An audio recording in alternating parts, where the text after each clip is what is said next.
ওহে শাশুড়ির সংসারে থাকা নারী, কখনো ভালো মন্দ কোনো কিছু খেতে ইচ্ছে করলে শাশুড়িকে বলতে যেও না, কারণ উত্তরে তোমাকে শুনতে হবে, বৌমা মুরগি রান তো, আমার বড় ছেলে খাবে। মাছের মাথা ছাড়া আমার ছোট ছেলে ভাতই খায় না।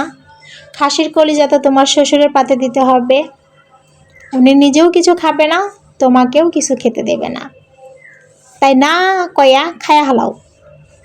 না হয় একটু কথা শুনতেই হইব, খায়া একটু কথা শুনলে কিছু হয় না, কথা তো তোমার এমনিতেই শুনতে হইব, খায়া না হয় একটু শুনলা। রান্নার আগেই মুরগির রানটা খায়া ফেলবা, রান্নার পরপরই মাছের মাথাটা খায়া ফেলবা, আর রানতে রানতে খাসির কলিজাগুলো বাইসা বাইসা খায়া ফেলবা। এই ছাড়া আমাদের মেয়েদের আর কোনো উপায় নাই। শাশুড়ি কোনো দিন ভালো মন্দ খাইতে দিব না, না বলে খায়া ফেলবা সব। কেমন লাগলো ভিডিও কমেন্ট বক্সে অবশ্যই জানাবেন।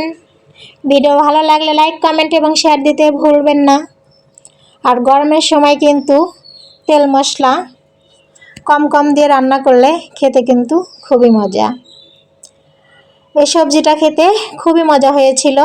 ধন্যবাদ সবাইকে, ভালো থাকবেন, সুস্থ থাকবেন, আবার দেখা হবে।